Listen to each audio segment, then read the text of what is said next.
E aí, pessoal, boas-vindas a mais essa explicação da Ford College.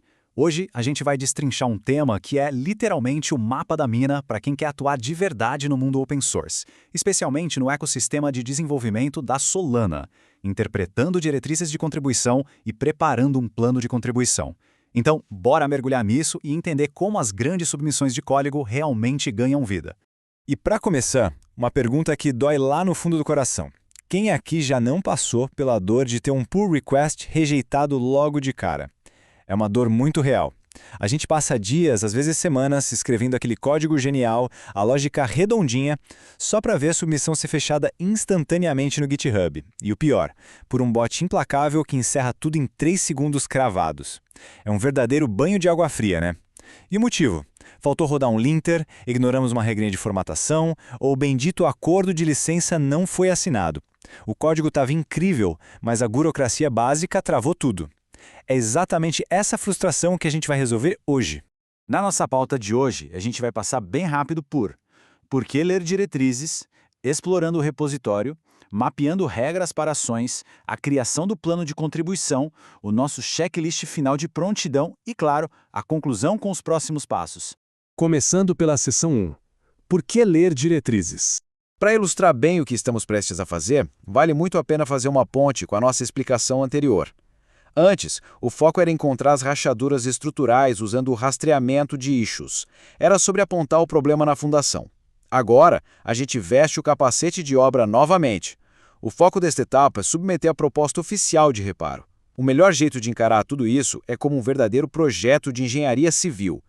Assim como construir um prédio exige apresentar uma planta baixa detalhada para a prefeitura, contribuir para projetos open source exige submeter um plano de ação meticuloso. É a hora de mostrar aos engenheiros-chefes do projeto exatamente como o conserto será feito. E o nosso principal entregável nisso tudo é justamente o plano de contribuição. Pensa nele como a literal planta arquitetônica do seu código. É uma proposta com um escopo super bem definido que tem uma função simples: garantir que a sua modificação esteja perfeitamente alinhada com as expectativas de quem mantém o projeto. E olha, um detalhe crucial: isso tudo acontece antes mesmo de digitar a primeira linha de código.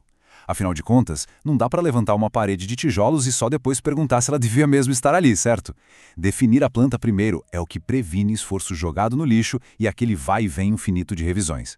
O que nos leva à seção 2, explorando o repositório-alvo, o reconhecimento do terreno. Depois de fazer aquele fork e clonar o repositório localmente, a gente vira inspetor de obras. Tem que caçar os códigos de construção daquele terreno. E onde eles estão? Nesses artefatos essenciais. O arquivo contributing.md é a lei máxima. O código de conduta dita as regras sociais e aqueles templates mágicos que costumam ficar escondidos na pastinha .github. Lá estão os segredos de como formatar issues e PRs. Além disso, é indispensável fuçar os arquivos de integração contínua e os scripts de teste. Essa documentação toda desenha o caminho exato que o seu código vai ter que percorrer até ser oficialmente aceito. Avançando para a seção 3. Mapeando regras para ações.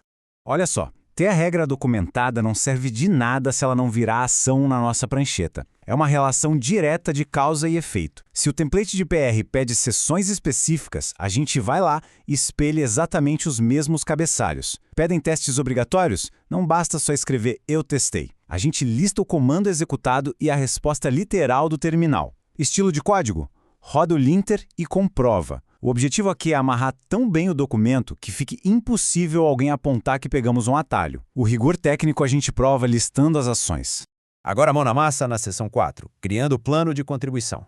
A estrutura desse plano segue uma lógica sequencial bem clara, baseada nestes 6 passos fundamentais: escopo, motivação, os passos de implementação técnicos, a estratégia de testes, as atualizações de docs e, por fim, um Q&A antecipando as dúvidas da equipe. Mas por que essa ordem é inegociável? Simples: empatia e eficiência. O pessoal que mantém projetos grandes lida com dezenas, às vezes centenas de notificações por dia. Existe uma sobrecarga constante. Quando a gente espelha o fluxo de leitura que eles já estão acostumados, o atrito cognitivo despenca. É o maior sinal de respeito que você pode dar. E de quebra, acelera muito a sua aprovação.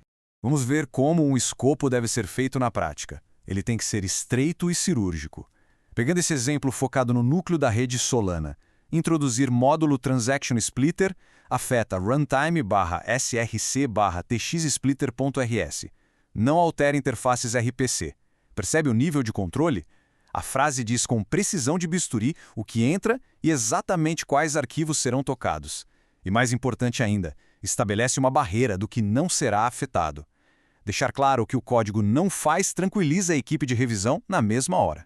E no passo de testes, o sarrafo continua lá no alto. É obrigatório colocar os comandos concretos, caminhos de arquivo explícitos e as saídas literais da execução. Aqui a gente mostra o cargo teste apontando para o manifesto certinho do repositório com o resultado esperado, 45 testes passados, 0 falhas. Voltando para nossa analogia da obra, isso é o equivalente a entregar aos engenheiros-chefes o laudo técnico completo, mostrando como a nova viga estrutural foi pressionada ao limite e aguentou firme.